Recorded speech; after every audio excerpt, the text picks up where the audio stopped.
I remember at school reading a poster on a pine classroom wall, and it's the Hopi saying of, until the last tree has been cut down, until the last river has been poisoned, will we realize we cannot eat money.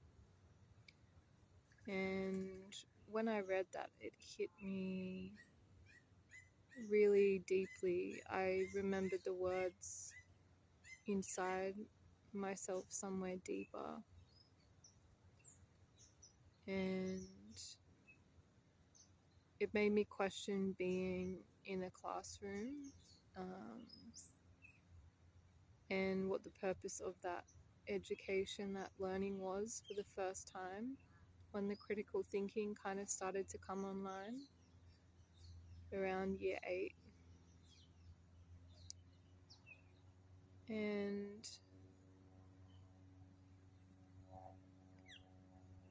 I've been in a process of decolonizing this being, this body, and this mind, and the lenses inside of myself for the past years, the past few years. And the layers of infiltration run deep, deep in the subconscious, deep in the programming, and deep in the cells, so that when we clear, we are clearing from within ourselves, from the cellular structure. And for me, this process happened quite acutely, quite quickly. The realization and the hatred and the grief and the realization, to what I felt I had been blind to, or had been conditioned to keep hidden from. The information and the stories that I had access to growing up around this beautiful country that I was born on. It wasn't until I was in my 20s that I began learning of the impact of the genocide on the traditional owners of this land, the custodians and the indigenous elders and the indigenous beings of this incredible place. And I have had limited contact in my work in the ethereal realms over past years. When I first started working with my shamanic gifts, moving between spirit world and body, I had some encounters in non-harmonious places that had contracts of really deep suffering with the indigenous beings on the Sunshine Coast, and it really it really affected my field and my capacity to channel. So after that time, I was asking for permission to work and clear the land from the highest descended ancestors, but I was keeping fairly clear of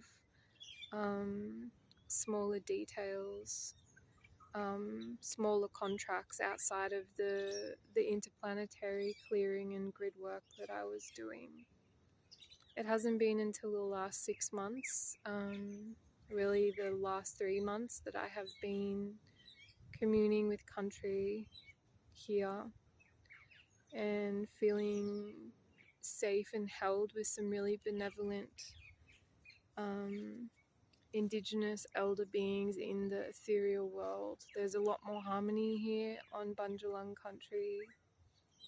In the unseen world, there's been a lot of support and clearing from the light workers here and from the portals here. There's a lot of respect for the land and a lot more harmony and repair available. So the question I've been asking, especially over this weekend, that I used to celebrate for years myself.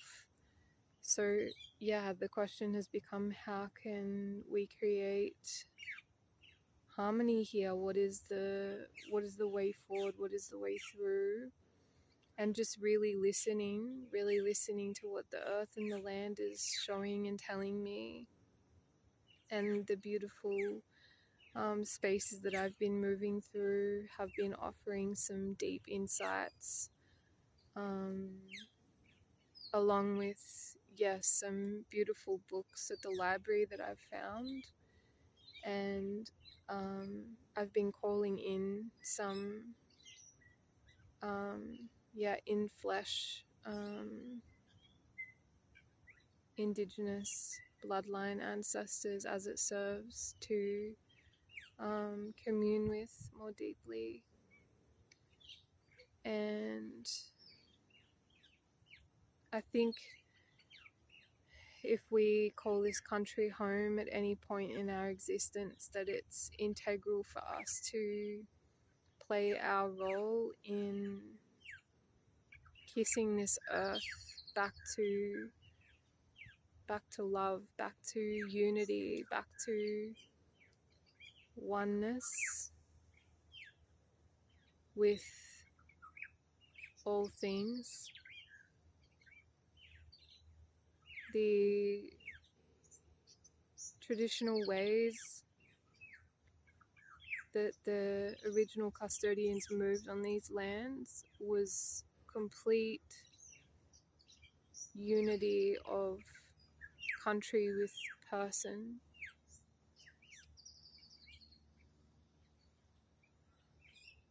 And the earth speaks.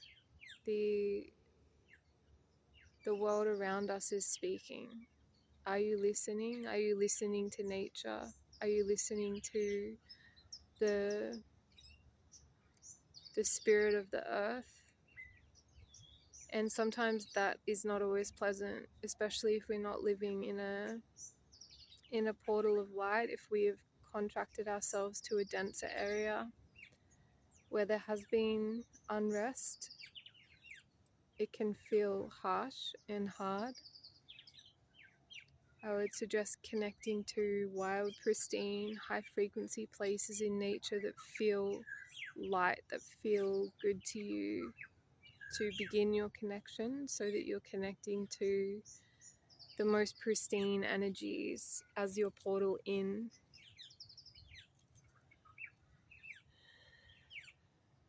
I'm asking and tuning in, how can I serve you here, land? How can I offer a voice here on my platform for the eyes and ears and hearts of these beings to receive? And I feel an ancestor just saying, know yourself.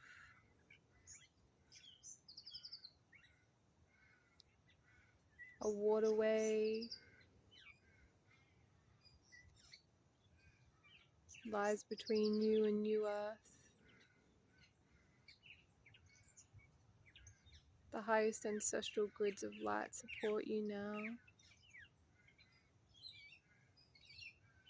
Feel your beings lit up by our love. We commune directly with the spirit of the heart. Do not underestimate your power or your capacity for sovereignty at this time of unrest.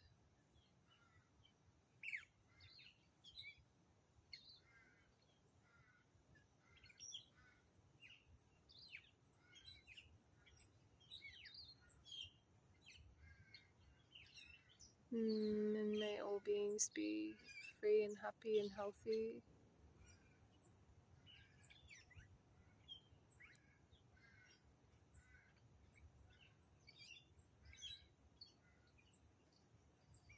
May we ascend as one.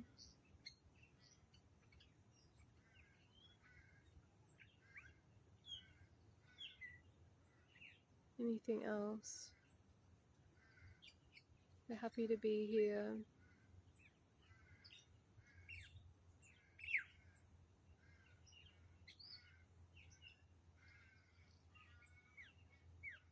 They would like to collectively close a grid of suffering here. If you've walked on this earth,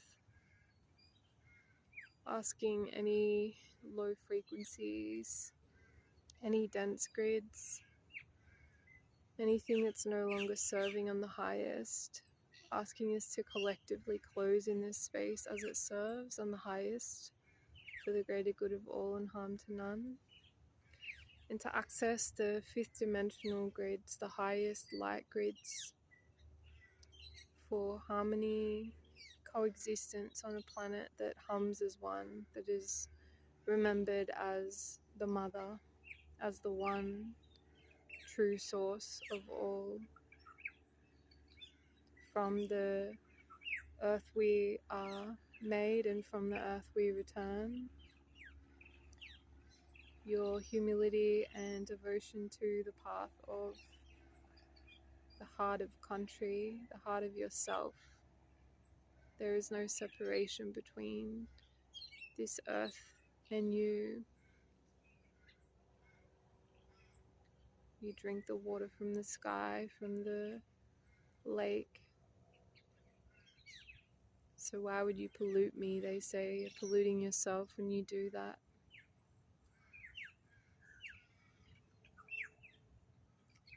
And they're just speaking to clearing domestication energy. So like sitting on the bare earth, getting dirty, wild, and yeah, really touching the earth. Not wearing shoes, connecting to country, connecting to source, restoring and returning to the heartbeat of love that is always within.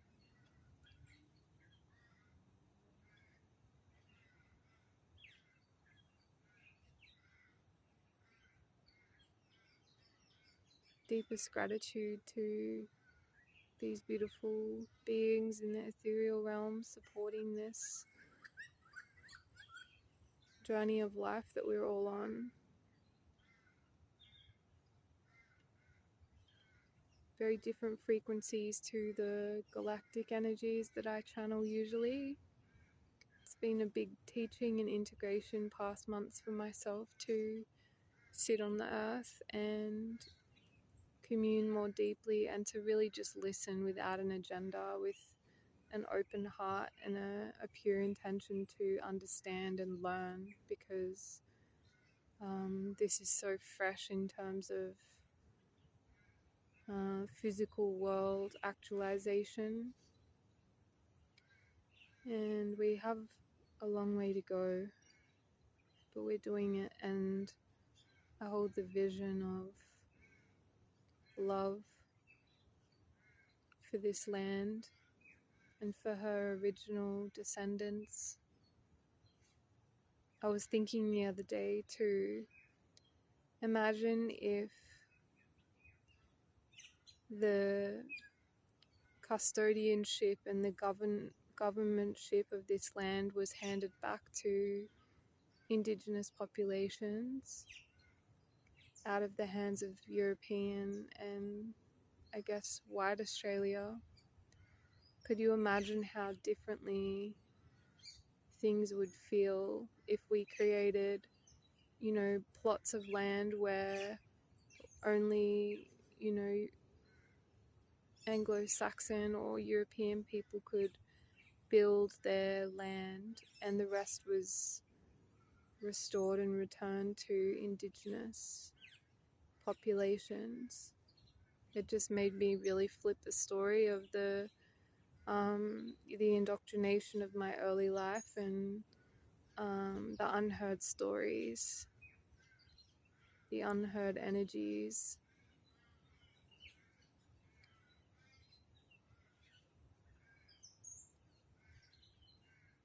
And I hope that everyone in this space can feel that I'm speaking to this from my deepest loving heart and with deep respect and kindness, and without any agenda of my own other than to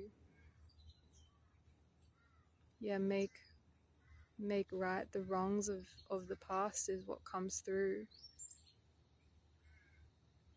and not from a place of white guilt, because I've definitely been experiencing that, feeling deeply ashamed, deeply disturbed by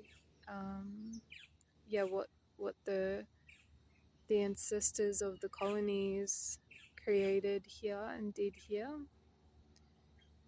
So there's layers to it, but I'm open to learning more and hearing more, and I would love to hear about anyone else's experience on any land that has been experiencing unrest. Lord knows there was some deep violence and deep grids of darkness that were created on the earth. There's a croak. Underworld portals even that were opened, that we're collectively, the light beings on the earth who are contracted to do that work are closing and healing and evolving those spaces. So I would love to hear from you, what your experience is around this. Please feel free to offer any correction or comment to any of the words that I've spoken, if they have offended anybody, or if you feel like I'm in some kind of misalignment. I'm very open to feedback here and to create conversation around this, because I think we try and tread carefully a lot of the time around what is said and done, and there can be a bit of a freeze response that sort of happens, like we don't want to disturb anything too deeply. But I think the time is coming when we need to really bring it into our awareness more fully. And perhaps I'm just speaking as a projection of my own self and consciousness, but we need to look at these things. They need to be addressed and cleared, so that a deeper level of unity can be experienced on this beautiful country. I am a visitor here. I'm also a visitor here in this body, on Earth in general. I also see Earth personally as one country. We're not divided in the eyes of the Divine Mother. Of course, there's different energies and frequencies and offerings from different parts of the globe, but to me, it's all one. All one. So thank you for listening. If you have gotten this far, the crow just flew away, by the way. So close that portal.